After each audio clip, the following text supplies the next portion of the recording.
అది చెప్పకపోతే మనం దోషులమవుతాం. సువార్త వాక్యానికి ఉన్న శక్తి చదువుతాను చూడండి.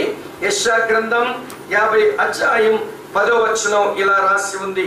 యెషయా గ్రంథం 55వ అధ్యాయం 10వ వచనం, వర్షమును హిమమును ఆకాశము నుండి వచ్చి అక్కడికి ఎలాగు మరలక భూమిని తడిపి విత్తువానికి విత్తనమును భుజించువానికి ఆహారము కలుగుటకై అది చిగిర్చి వర్ధిల్లినట్లు చేయును, అలాగే నా నోట నుండి వచ్చినమో ఉండును. నిష్ఫలముగా నా యొద్దకు మరలక అది నాకు అనుకూలమైన దాన్ని నెరవేర్చును, నేను పంపిన కార్యమును సఫలము చేయను అన్నాడు. అక్క చెల్లి తమ్ముడన్నా వినండి, దేవుని సువార్త వాక్యం అది ఎప్పుడూ నిష్ఫలం కాదు. నేను చెప్పానండి ఆవిడ మారలేదండి, నేను చెప్పానండి అతను మారలేదండి, వాళ్ళ దేవుని మందిరానికి రాలేదండి, ఇట్లా బాధపడాల్సిన అవసరం లేదు. కారణం ఏంటో తెలుసా? ఈ వాక్యములకు గొప్ప శక్తి ఉంది. అది ఎన్నడూ నిష్ఫలం కాదు. ఏదో ఒక రోజున దాని పని అది చేసి ముగిస్తుంది. గతించిన సారి నేను ఎప్పుడో వచ్చినప్పుడు నేను సోంపేట దగ్గర, శ్రీకాకుళం జిల్లాలో సోంపేట దగ్గర గొల్లగండి అనే ఒక ఊరు గురించి చెప్పాను. ఆ రోజుల్లో ఇక్కడ ఎంతమంది ఉన్నారో నాకు తెలియదు, కానీ ఆ గొల్లగండి అనేటువంటి గ్రామంలో వినండి ప్రియులారా, కెనడియన్ బ్యాప్టిస్ట్ మిషనరీస్ ఏమండి వచ్చి ఆ ప్రాంతాల్లో పనిచేశారు. వాళ్ళు పనిచేస్తున్నటువంటి రోజుల్లో ఏమండి మిషనరీ ఒక గొల్లగండి అనే గ్రామానికి వెళ్ళి అతను సువార్త చెబుతూ ఉంటే ఆ ఊర్లో అందరూ రాళ్ళేసి అతన్ని కొట్టారు. అతన్ని కొట్టినటువంటి వారిలో చాలా యాక్టివ్ గా ఉన్నవాడు ప్రియులారా అతని నోటి మీద కొట్టి ఊరు బయటకు లాగాడు.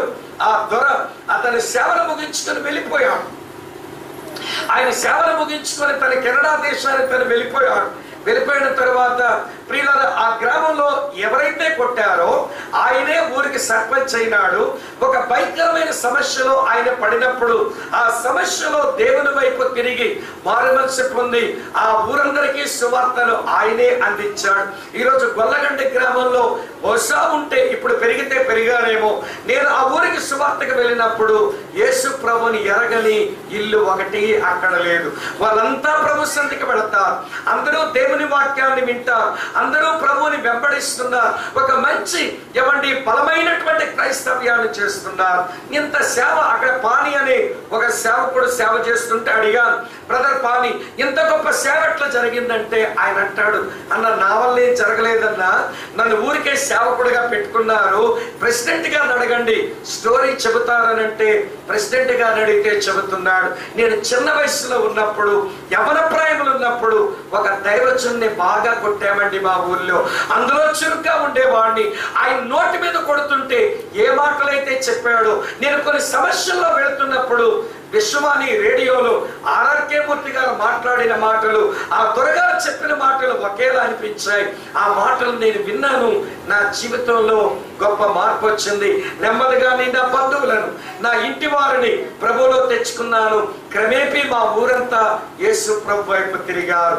దైవజనుడు చెప్పి వెళ్ళిపోయి 30-40 సంవత్సరాలు అయిపోయింది. కానీ వెనకాల చాలా సంవత్సరాల తరువాత దాని పని జరగడం మనం చూస్తాం.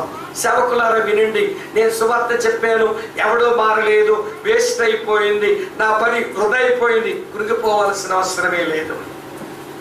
వాగ్దానం చేయబడిన సువార్త, నిరూపించబడిన సువార్త మనము చాలా శ్రద్ధతో భారముతో ఎవరి కమిట్మెంట్ తో మనం చెప్పినప్పుడు దేవుడు ఖచ్చితంగా దానికి రావలసిన ఫలితాలను తెచ్చి చూపుతాడు. ఇది 3వ సంగతి. 4వ సంగతి చెప్తాను చూడండి. సువార్తని గురించి చెప్పి నేను ముగింపుకు వస్తాను. రోమపత్రిక 1వ అధ్యాయం, రోమీలకు రాసిన పత్రిక 1వ అధ్యాయం నేను చదువుతున్నాను ప్రియులారా. 15వ వచనం, కాగా నా వలనైనంత మట్టుకు రోమాలోని మీకును సువార్త ప్రకటించుటకు సిద్ధముగా ఉన్నాను. ఇక్కడ ప్రకటించుటకు అనే మాట నాకేమి నేర్పిస్తుందంటే ఇట్ ఈస్ ప్రీచబుల్ గాస్పల్. ఇది ప్రకటించడానికి సరిపోయేది. ఎవరికి? పై వచనాలు చూడండి. ఆయన అంటాడు గ్రీసు దేశస్థులకు, గ్రీసు దేశస్థులు కాని వారికి. గ్రీసు దేశస్థులు అంటే నాగరికత కలిగిన వారు, గ్రీసు దేశస్థులు కాని వారంటే నాగరికత లేని వారు. తర్వాత అంటాడు జ్ఞానులకు మూఢులకు నేను రుణస్థుడను అంటూ ప్రియులారా ఇది ప్రకటించడానికి సరిపోయే సువార్త. ఎవరికన్నా సరిపోతుంది. ఇలా మీతో చెప్తాను, ఈ స్టీల్ ప్లాంట్ ఏరియాలో ఉన్న మీకు ఏ సువార్త అయితే ప్రకటించబడుతుందో, ఏమండి ఆ అరకు వ్యాలీ లేకపోతే పాడేరు ప్రాంతంలో కొండల ఉండేటువంటి ప్రజలకు కూడా చెప్పేదేమైనా వేరొక సువార్త చెప్తామా? మీరు అక్కడ ఉన్నారా లేదా? అదే సువార్త వాళ్ళకి సరిపోతుంది, మనకి సరిపోతుంది. ఏమండి హై ఇంటలెక్చువల్ క్యాలిబర్ ఉండే వాళ్ళకి ఏ సువార్త అయితే ప్రకటిస్తామో, చదువు సంచలనం లేని ఒక కొండ జాతి ప్రజలకు కూడా అదే సువార్తను ప్రకటిస్తాము. మనకి సరిపోతుంది, వాళ్ళకు కూడా సరిపోతుంది. ఇది అందరికీ సరిపోయే సువార్త దేవుడు మనకిచ్చాడు. అది అర్థమైంది కనుకనే పౌలుకు నేను చావనన్నా చేస్తాను కానీ పోయి ప్రకటిస్తాం. మీరు ఇక్కడ ఉన్నారా? నేను చావనన్నా చచ్చిపోతాను కానీ నేను వెళ్ళి ప్రకటిస్తాను. నాకు తెలుసు నేను ఎట్లా పోయినా నాకు అక్కడ మరణమే ఉంది, నేను ఎలా పోయినా నేను అవమానపరచబడతానని తెలుసు, కానీ నేను సిగ్గుపడను, నేను సిద్ధంగానే ఉన్నాను అని అంటున్నాడు. కారణం తన దగ్గర ఉన్న సువార్త అది వాగ్దానం చేయబడినది, అది నిరూపించబడినది, అది శక్తివంతమైనది, అది ప్రకటించడానికి సరిపోయేది. ఒక 2 ఉదాహరణ చెప్పి నేను ముగించేస్తాను ప్రియులారా. ఒక ఉదాహరణ బైబిల్లో ఉన్న చెప్తాను, మరో ఉదాహరణ నేను ఒక చరిత్రలో జరిగింది చెప్పి నేను ముగిస్తాను. ఇశ్రాయేలు దేశానికి యెహోరాము రాజుగా ఏలుబడి చేస్తున్న ఆ పాత దినాలలో వారి పితరుల యొద్ద నుంచి యెజ్బేలు ఆరాధన, అదే బయలుదేవత ఆరాధన యెజ్బేలమ్మ వల్ల వచ్చేసింది ఇశ్రాయేలు దేశానికి. ఆ రోజుల్లో భయంకరమైన కరువు సంభవించింది. ఆ భయంకరమైన కరువు సంభవించినప్పుడు రాజు, వినండి ప్రియులారా వినండి, ఆ రాజు ఆయన పాలనలో సిరియా రాజు అయిన బెన్హదదు వచ్చి ఆ దేశాన్ని ముట్టడి వేసేశాడు. ముట్టడి వేసిన కారణం చేత ప్రజలకు తినడానికి తిండి లేదు. బాగా వినండి సీరియస్ గా. 50 రూపాయలకు గాడిద తలకాయ కొనుక్కుంటున్నారు, ఉడకబెట్టి దాని మాంసాన్ని తింటున్నారు, దాని సూప్ తాగి బతుకుతున్నారు. 5 రూపాయలకి పావురు పరట్ట కొనుక్కునే కరువు దినాలవి. ఆ దినాల్లో రాజు తన అంతఃపురంలో గోడ మీద నడుస్తున్నాడు. ఒక స్త్రీ, అయ్యా రాజా నాకు న్యాయం తీర్చు అని అడుగుతున్నది. ఆయన అన్నాడు, నీకు న్యాయం తీర్చడానికి, నీ ఆహారం పెట్టడానికి యెహోవా సహాయం చేయకపోతే నేనేం చేస్తాను? మీరు యెహోవా దేవుడిని నమ్మిన వాళ్ళు, మా తాత మా అవ్వ తీసుకొచ్చిన బయలుదేవతలు మీరు మొక్కరే, అందుకే నీ పరిస్థితి ఎట్లా ఉందనంటే, తిండి కొరకు అడగడం లేదయ్యా, నాకు న్యాయం తీర్చు. మా ఆకలికి నేను నా పక్కింటి ఆవిడ ఒక తీర్మానం చేసుకున్నాము. తీర్మానం ఏమిటి అంటే, మా బిడ్డను కోసి వండేసుకొని తినేద్దామని అనుకున్నాం. నిన్నటి రోజున ఆకలికి నా బిడ్డను కోసేసాము, నా బిడ్డను వండేసాము, నా బిడ్డను ఇద్దరము తినేసాం. ఈ రోజున ఆవిడ గారి బిడ్డను కొయ్యాలి, మేము వండుకోవాలి, తినాలి. ఇప్పుడు ఆవిడ తన బిడ్డను ఇవ్వనంటుంది. నాకు న్యాయం తీర్చు అంటే రాజు వస్త్రాలు చింపుకుంటున్నాడు. తన పాలనలో దేవుని ప్రజలు క్యానిబల్స్ అయిపోయారు, నరమాంస పక్షులు అయిపోయారు. అతను బాధపడి అంటున్నాడు, ఆ ప్రవక్త అయిన ఎలీషా ఉండబట్టే ఇలా జరుగుతుంది, ఎలీషాను చంపేస్తే సరి అన్నాడు. ఎలీషా వల్ల అయిందా ఇది? వీళ్ళ వలన వచ్చిన బయలుదేవత వల్ల ఇలా జరిగిందా? అప్పటికీ రాజు జ్ఞానం లేదు. చంపేద్దామని కబురు పంపిస్తే ఎలీషా ఆ సంగతి ముందుగా ఎరిగినోడుగా చెబుతున్నాడు. ఆకలితో అల్లాడుతున్న ప్రజలకు రేపటి రోజున ఈ సమయానికి బోలెడంత ఆహారం వస్తుందని చెప్పాడు. ఆ మాట రాజుగారి దగ్గరకు వస్తే ఇది నమ్మడానికి నమ్మశక్యంగా లేదు. ఇంతమంది భోజనానికి ఎక్కడ సరిపోతుంది ఆహారం? ఎవరిస్తారని అనుకుంటున్నారు. ఆ సమయంలోనే ఆ ఊర్లో 4 కుష్ఠరోగులు ఉన్నారు. వాళ్ళ ఊర్లోనే ఊరి వాళ్ళంతా తిని పడేసిన ఆ పెంట మీద భోజనం వీళ్ళు తిని ఊరి పొలిమేరలో బతుకుతున్నారు. ఊరోరికే తినడానికి లేకపోతే పెంట మీద వీళ్ళ కొరకు ఏమి వేస్తారు?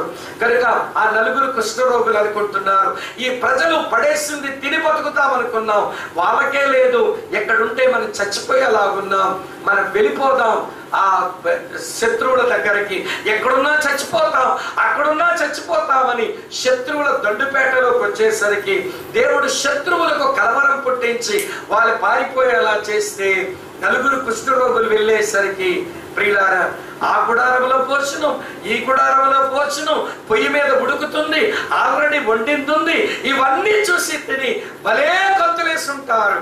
కొద్దిసేపు గంతులేశారు, తిన్నారు కుష్ఠరోగులు. నలుగురు ఒక దగ్గరకు వచ్చి ఒక మాట అనుకుంటున్నారు, మనము చేయుచున్న పని మంచిది కాదు. నేటి దినము శుభవర్తమానము గల దినం.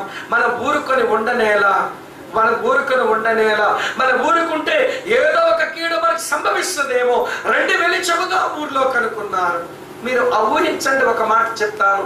ఈ నలుగురు కుష్ఠరోగులు ఊర్లోనికి నడిచొస్తున్నారు అనుకోండి, ఎవడండి రెడ్ కార్పెట్ వేస్తాడు? ఎవరండి కుష్ఠరోగులారా వెల్కమ్ అని పాట పాడతారు? ఎవరండి చప్పట్లు కొడతారు? కుష్ఠరోగులు రా మీరు, ఊర్లోకి వస్తున్నారేంట్రా అని రాళ్ళు తీసుకుని కొడతారు. ఆ సంగతి నలుగురు కుష్ఠరోగులకి తెలుసు. కానీ వాళ్ళ తీర్మానం ఏంటో తెలుసా? మనం చావనన్నా చచ్చిపోదాం, కానీ ప్రజలను బతికిద్దాం. హల్లెలూయా. మనం చావనన్నా చచ్చిపోదాం, ఆ ప్రజలను బతికిద్దాం, పదండి వెళదాం.